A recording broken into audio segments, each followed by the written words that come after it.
جب مقبولیت کے تمام راستے بند ہو جاتے ہیں نا، تب بھی ایک راہ ہوتی ہے، تہجد، جہاں مقبولیت لازم ہو جاتی ہے۔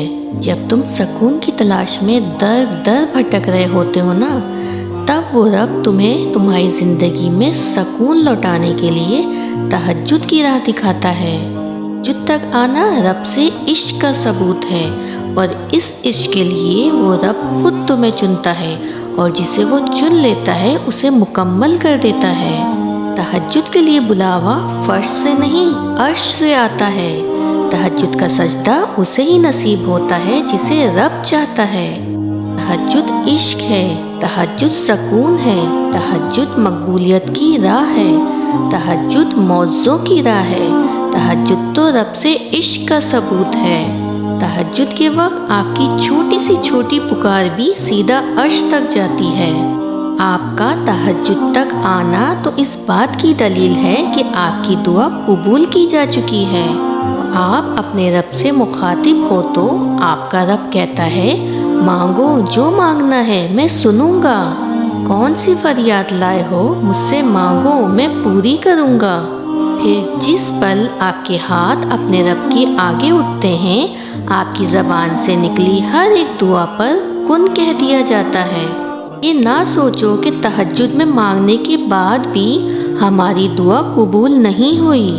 ارے اللہ کو تو پسند ہے کہ تم اس سے مانگو، اسے ناپسند ہے کہ تم اس سے مانگتے نہیں ہو۔ تو اب جب تم اس سے مانگ رہے ہو تو وہ کیوں تمہیں تمہاری من چاہی چیز نہیں دے گا؟ ارے اللہ کو تو انتظار رہتا ہے تمہارا۔ تو جب تم سجدے میں اس کی اتنے قریب جا کر اسے منا رہے ہو تو وہ کیسے نہیں مانے گا؟ اللہ نے دینے کا وعدہ کیا ہے، بس وہ تم سے تمہارا صبر چاہتا ہے، تم سے توکل چاہتا ہے۔ تم یقین تو رکھو، پھر دیکھنا راستے ایسے بنیں گے کہ تم نے کبھی سوچا بھی نہیں ہوگا۔ تمہارا تہجد تک آنا بھی ایک معجزہ ہے۔ جو دعا تمہیں تہجد تک لے کر آئی ہے وہ بھی ایک معجزہ ہے، اور پتہ ہے تہجد میں جو تم مانگو گے وہ بھی اللہ معجزے کی صورت میں سنے گا اور تم حیران رہ جاؤ گے۔ سوچو اگر اس نے دعا قبول کرنی ہی نہ ہوتی تو وہ تمہیں تہجد تک لاتا ہی کیوں؟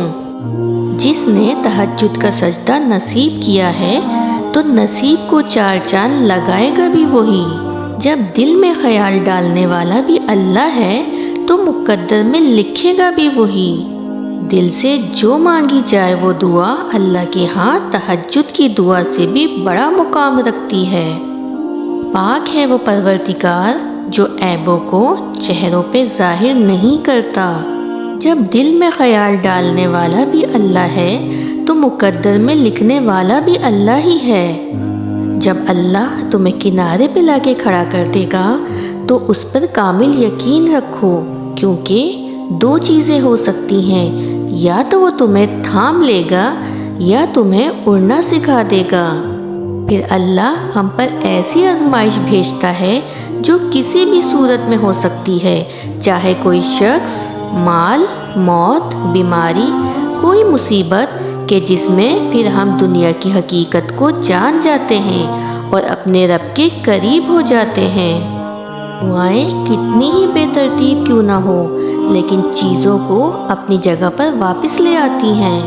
بہت جلد تمہارا نصیب بدلنے والا ہے، تمہیں وہ ملنے والا ہے جس کے ملنے کی تڑپ نے تمہاری مسکراہٹ چھین لی تھی۔ بہت جلد تم خوش ہونے والے ہو، اور تم سمجھتے ہو کہ تمہارا رب تمہارے آنسو نہیں دیکھتا۔ تم کہتے ہو کہ میں نے ہر وقت اس چیز کو مانگا، آنسو بھی بہائے، مگر سب کچھ الٹا ہو گیا، مجھے تو وہ ملا ہی نہیں۔ اب میں اللہ کو اپنا حال دل نہیں سناؤں گی۔ تو سنو، تمہارے دل میں جو دعا مانگنے کا خیال آیا نا، وہ خیال تمہارے دل میں آنے سے پہلے ہی تمہارے رب کو پتہ تھا۔ تمہاری شہ رگ سے بھی قریب ہے وہ رب، تمہارے دلوں کے حال سے بہت اچھی طرح واقف ہے وہ رب۔ تم نہیں بتاؤ گے تب بھی اسے سب پتہ ہے، اسے تو بس تمہارے مانگنے کا انتظار رہتا ہے۔ باریک سے ذرات انسانی آنکھ نہیں دیکھ سکتی، اور جس کو دیکھنے کے لیے مشینیں بنائی گئی ہیں وہ ذرات بنانے والا بھی تمہارا رب ہی ہے۔ یہاں تم سمجھتے ہو تمہارا رب تمہارے دل کے حال کو نہیں جانتا۔ ایک بڑے سے پتھر کے نیچے چلنے والے چھوٹے سے کیڑے کے قدموں کی آہٹ کو بھی جانتا ہے تمہارا رب۔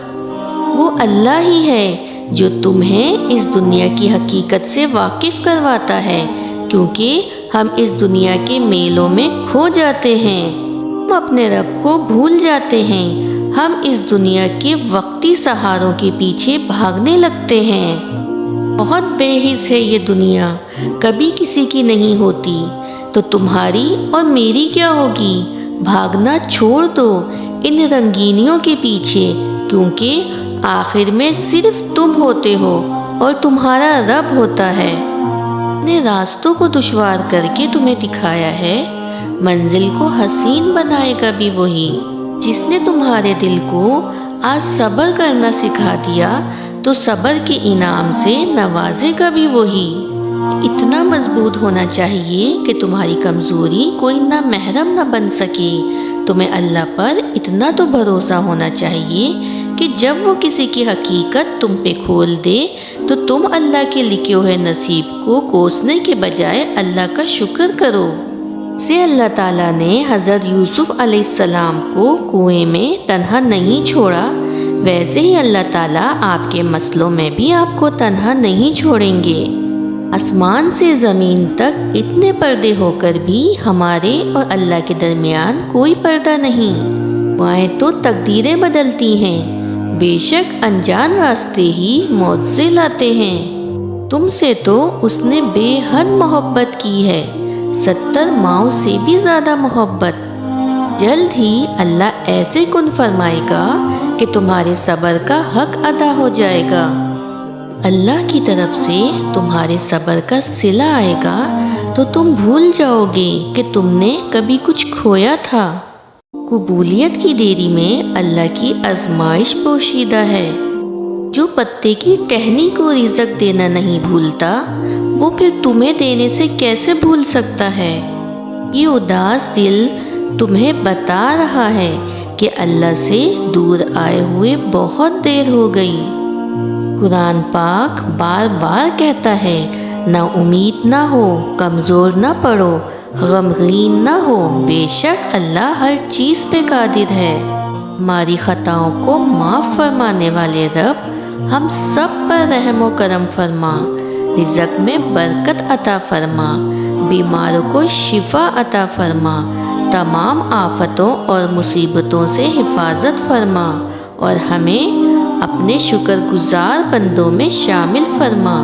آمین ثم آمین۔